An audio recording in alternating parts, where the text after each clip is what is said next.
पनवेल, नवी मुंबई, रायगड परिसरातील बातम्या पाहण्यासाठी आमच्या मी साक्षीदार या यूट्यूब चॅनलला सबस्क्राईब करा। वैष्णवी हगवणे प्रकरण ताजे असतानाच पनवेलमधील पेठाली तळोजा येथून धक्कादायक बातमी समोर आली। पेठाली गावातील सोनम केणी हिला घर बांधकामासाठी पैसे आणि मुलगा हवा म्हणून सासरी अतोनात छळ करण्यात आला असल्याचे कुटुंबियांचे म्हणणे आहे। अखेर या छळाला कंटाळून सोनमने आपल्या वाढदिवशी एप्रिल महिन्यात पोटच्या मुलीची हत्या करून स्वतः देखील गळफास घेऊन आत्महत्या केली होती। 2018 मध्ये पनवेल पेंधर गावातील सोनम पाटील हिचा पेठाली येथील अभिषेक केणी याच्यासोबत विवाह झाला। पैशांची मागणी, टोमणे मारत मानसिक छळ याला कंटाळून वाढदिवसाच्या दिवशी सोनमने आपल्या मुलीची हत्या करून स्वतः देखील आत्महत्या केली। ही आत्महत्या नसून हत्या असल्याचा आरोप सोनमच्या कुटुंबियांनी केला आहे। या प्रकरणी तळोजा पोलीस ठाण्यात पती अभिषेक केणी, सासू नणंदेविरोधात गुन्हा दाखल करण्यात आला आहे। आमच्या मुलीला आत्महत्या करण्यास प्रवृत्त केले असून ही आत्महत्या नसून हत्या आहे असा आरोप करत आम्हाला न्याय द्या अशी मागणी सोनमच्या कुटुंबियांनी केली। डिसेंबरला ती मुलगी अंगावर पाजलं आईनी आणि पाळण्यात झोपवली बेडरूम मध्ये। नंतर आम्हाला ते दवाखान्यात खारघरला नेले। खारघरला नेला आम्ही त्याच्यानंतर त्यांचं ते आपले हॉस्पिटलला पोलीस ते देत नव्हते। पोलीस केस करा, पोलिसांना पुढचं आम्ही काहीच करणार नाही म्हणून आम्हाला कंप्लेंट नाही करायची का पोलीस केस नाही करायची। ते लोक घेऊन आले पोलीस। तिला 2 मुलीच होतात। माझ्या मुलींना ध्यान 4 मुले जमीन दिले, तुम्ही काय म्हणजे जास्त टॉर्चर करायला लागले। आणि ती मुलीने म्हणजे आम्ही समजावतो तिला का बाबा तू सुखी आहेस, जास्त आम्ही जर स्टेप वेगळी घेतली तुझा संसार बिघडेल म्हणून ती सहन करत गेली।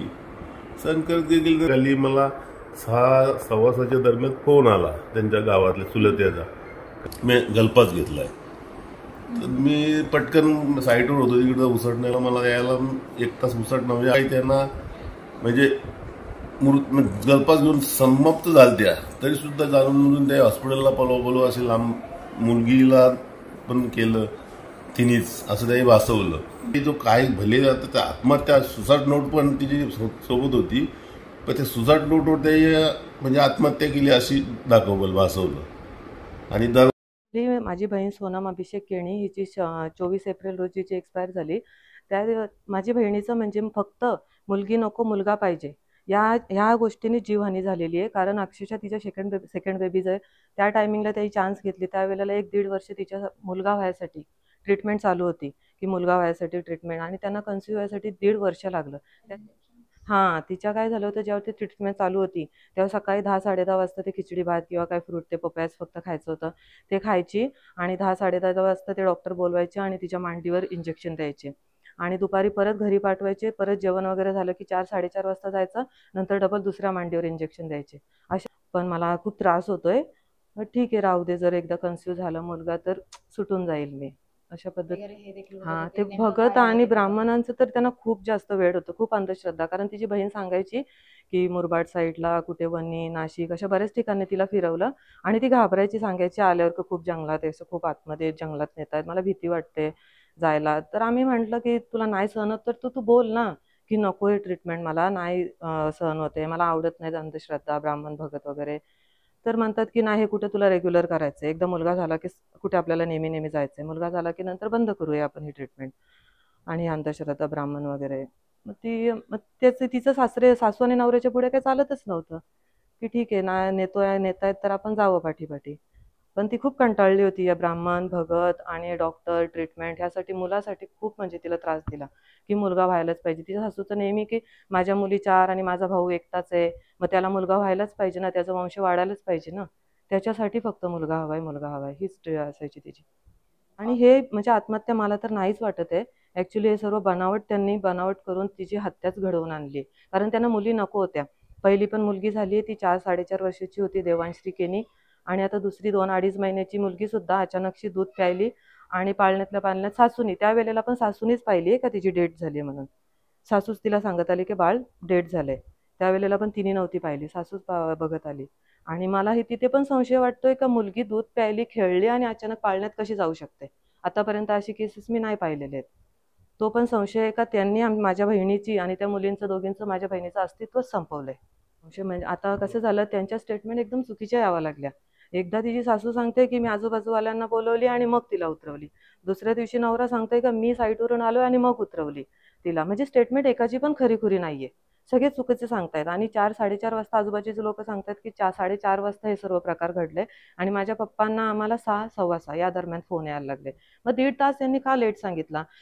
त्या लोकांनी दाखवलंय की आत्महत्या आहे, म्हणजे गळफास घेतलाय. आणि ऍक्च्युली जर ती भिंतीवर असं, म्हणजे ती सांगतात की एकदा सांगतायत तिचा नवरा की औषध खाल्लंय आणि दिसतोय गळफास घेतलाय. मग ऍक्च्युली हा संशयच आहे ना.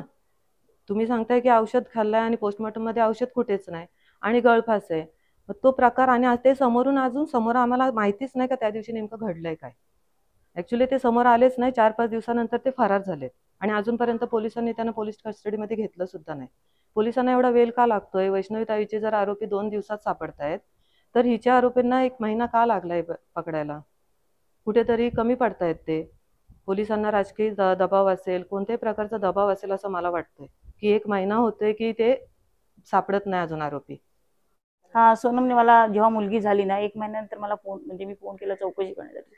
जायचे मी तिला 8 दिवसांनी 15 दिवसांनी भेटायला पण जायचे, पण ती सांगायची नाही. पण तिथलं वातावरण बघून सतत नर्वस असायची ती.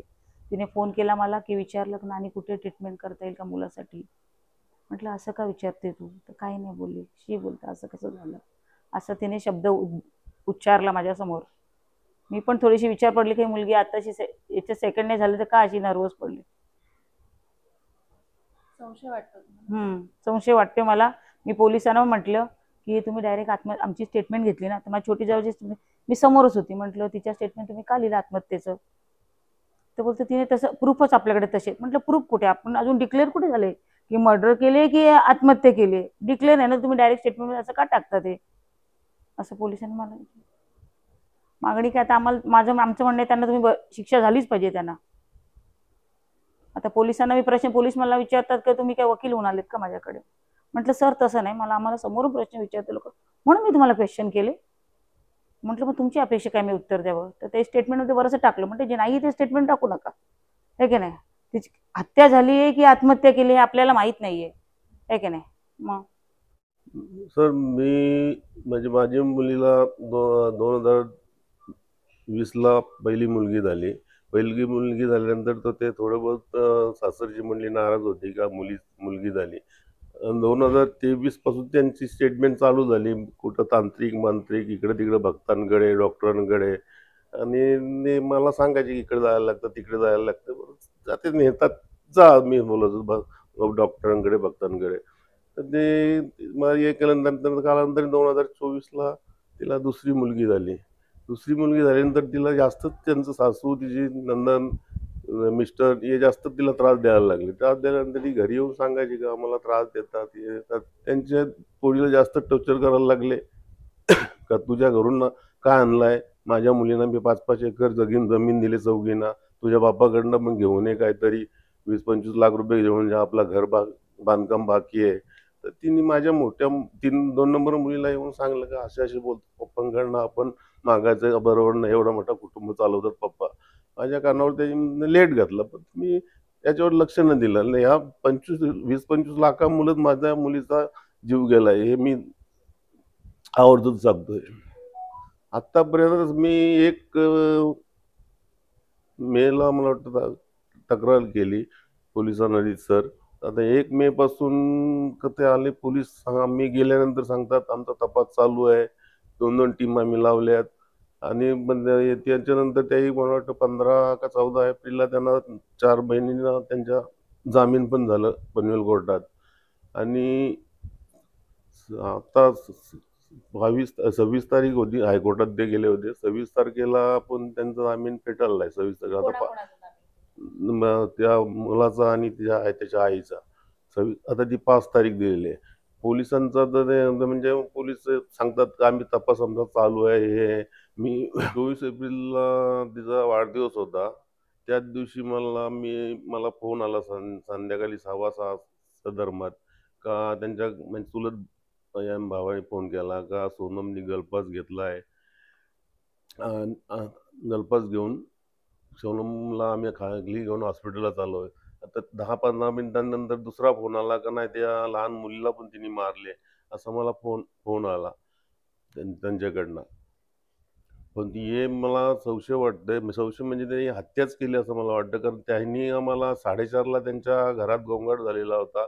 त्यांनी मला 6:15ला कळवलं आणि पोलिसांना सुद्धा त्यांनी 6:15ला कळवला. म्हणजे या 2-2.5 तासांनी त्यांनी जे पुरावे जे होते ते सर्व नष्ट करून आम्हाला फोन केला. ही त्यांनी स्वतःहीच म्हणजे दोन्ही मुलीची आणि नातीची स्वतःहीच हत्या केलेली आहे.